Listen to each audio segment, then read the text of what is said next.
G'day everybody, we're in our project 6-seater, our Hilux N70 4x4 dual cab workmate, and today we're doing some headlight work. So what are we doing? The headlights, when we bought them, were extremely yellowed. They were kind of, they had that kind of foggy look to them. One of them had water ingress, which is not great. The other one did not, so one did, one didn't, but they were kind of foggy, they were scratched and they were yellowed. So we want to see, for the sake of a little bit of time, we want to see if we can renovate them, rejuvenate them, bring them back to something that approximates, a new headlight.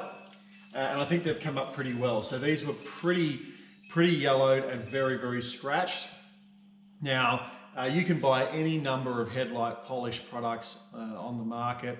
And I've had varying degrees of success with them. It depends on the quality of the headlight, and it depends on how bad the headlight has gone. I had a Lexus years ago which had very yellowed headlights when I bought it, and I was able to bring it back, good as new, and I didn't have to go to this kind of more extreme step, let's say.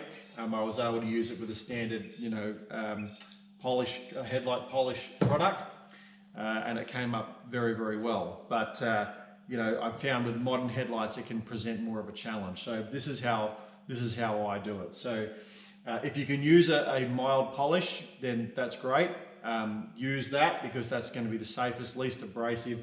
What I've generally used is a Meguiar's product, which is their Meguiar's Glaze 17 clear plastic cleaner, and then their Mirror Glaze 10 clear plastic polish. Use them in tandem. Use one and then the other, clean it off, and then give it a polish. Just apply to a cloth, apply and buff it. The clear plastic cleaner you generally see the most amount of impact. So I hit these headlights with this product when I got the ute initially, and it improved it, but it still was extraordinarily scratched. And it got most of the yellow out of it, but it didn't get the scratches out of it. So I've taken both headlights out. You can do it in the car. I find if you want to go to the step that I'm going to, that this is the easier way to do it. So I just take them out. So there'll be videos on the web for how to remove headlights from your particular car. What I would generally do, if there's you want to make sure the inside's clean, that the problem's not on the inside. You can get the lens off. You do have to be careful, particularly if your car is old. This vehicle is 10 years old, so the plastic can get hard, and the clips that hold the lens on can get old.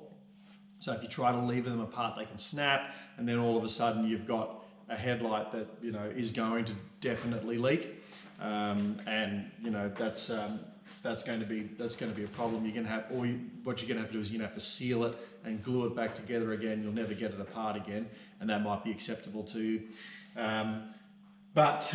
Before I do that, what I generally try and do is I try and get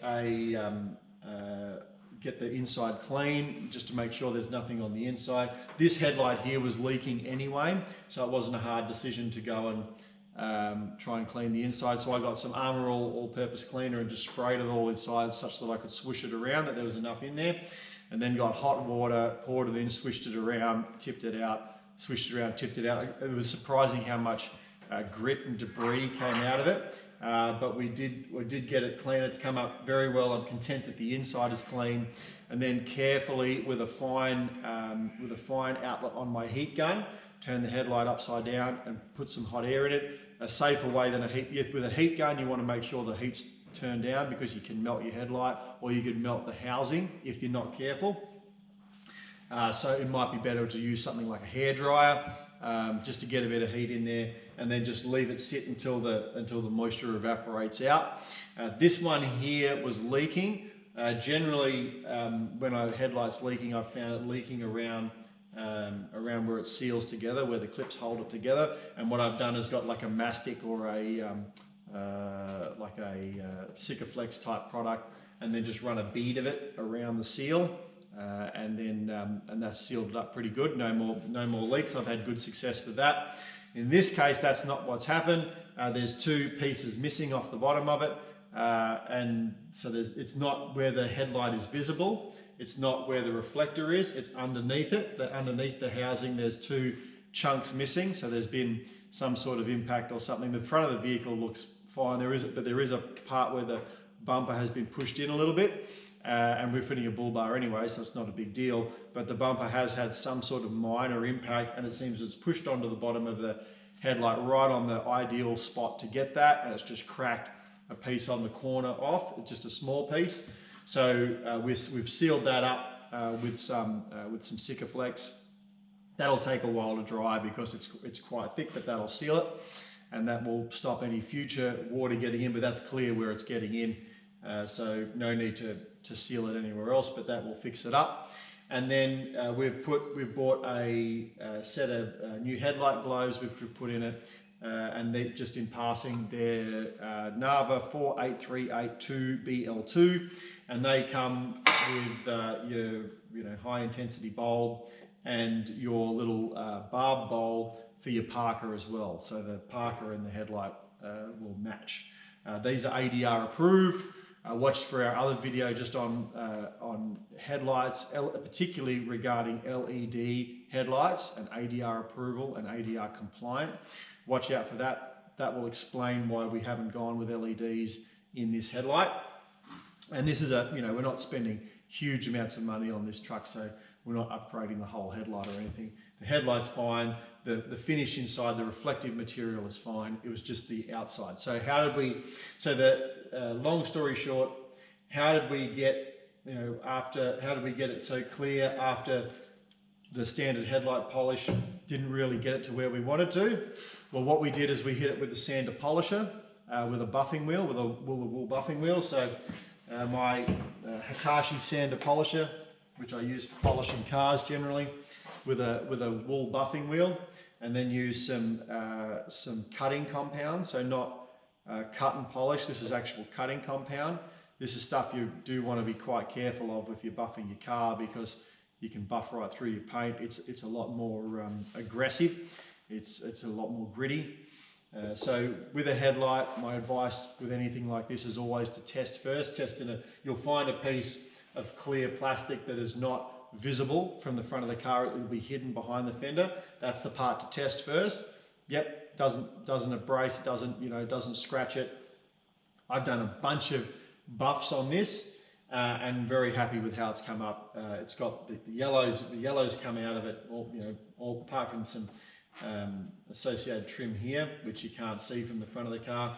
We've got the yellow out, and we've got quite a shiny surface because it was really, really scratched. But it took, so what I will generally do with this is I'll water it down a little bit, just to put a slight smear on it, just to see if that'll get it out, because that'll be a less aggressive cut.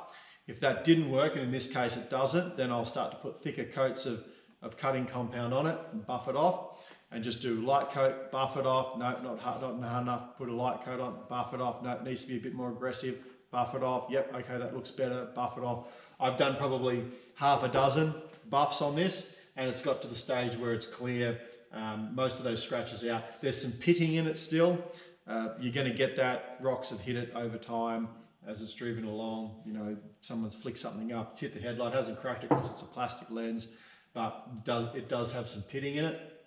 That's just par for the course, but that opaque kind of foggy look has largely gone out of it, because once we cleaned it out, once we dried the inside of the lens, it did get kind of the smeary film off the inside, but it was still foggy. The biggest problem as to why the headlight was foggy outside of the water ingress was on the outside of the light.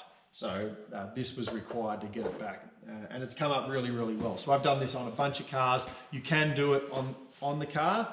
I just find it's easier to do it on the outside, and it's certainly easier if you've got to clean the inside of the headlight. That's a nigh on impossibility while it's in the car. So that's how I've had great success on it.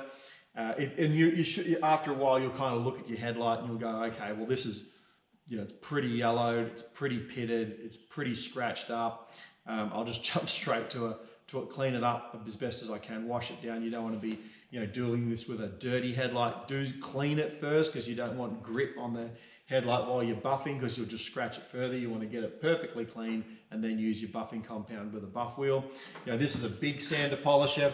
There's tool brands that'll do like a little handheld one. Milwaukee do one, for example. They do an M12 little one-handed sand polisher, whereas this one's a two-handed unit, like a 9-inch angle grinder. It's designed for heavier duty application, but it did work quite well. So once this dries, we'll just check that we've got a good seal on it. This sort of product, this Sikaflex product, will take a while. It'll take a while to cure. It won't be done today. So, but we'll just make sure we've got a good seal on it. It may require another coat if some of it's sunk down. But as I said, this repair was possible because it's underneath the lens. You neither see it nor does it handle any of the reflectivity of the bulb itself. So it's fine to repair it. So this headlight will live to see another day. One of the things you got to do here is, you know, like you wouldn't probably go and buy a sander polisher and buffing compound and everything to fix a headlight, because you'll probably find a headlight for, you know, a good used headlight or a new headlight for, you know, 100, 150 bucks maybe. You know, certainly if you go to a wreck, you'll probably find a good headlight for far less than what it would cost you to buy a sander polisher if you've got one bung headlight. If you're using it for other things, it might be worth having if you've already got one. But, you know, you do have to factor what's your time worth. You know, I've spent, you know, an hour you know, a couple hours getting the headlights out and polishing them both sides. They've both come up very well. I had to change all the bulbs out anyway, and it's easier to change all the bulbs over while the thing's out of the car. So that's fine. So that part of the trip was already kind of, you know, the ticket was already bought. So when you get to the stage of buffing it up to try and get, you know, to get it all shiny, you may as well, you know, you may as well do it while you're there if you've got all the equipment. But I've found that buffing compound really works a treat. You do want to be careful, because if you've got something with a poor quality headlight, or the headlight's, you know, really, really well worn, you could damage it. So again, test it somewhere that you're not going to damage it first. Try and borrow a sander polisher, put from a friend with a lamb's wool buffing wheel, and then give it a go. I have tried it with cut and polish, and, you know, it takes a lot longer than using buffing compound. So that's the way I would do it. So I'm quite happy with how it's come up, particularly on where it was, you know, yellow, dull. It's come up great, and it's going to last, you know, a lot longer, with really just a bit of my time on the weekend invested to get it right. So if this was useful for you, I certainly hope that it was. And thanks for watching. Next time we'll be talking about LED compliant and LED approved regarding ADRs, and what you need to know about that, because there are some pitfalls there, particularly not necessarily with the people that are reselling them or the people that are retailing them or manufacturing them, but you do need to be aware of how some state jurisdictions and their road authorities are interpreting the legalities of LED bulbs, because that could present a headache to you. So watch out for that next time as we continue to work on Project 6-Seater, our Project Hilux. We'll see you next time. Thanks for watching.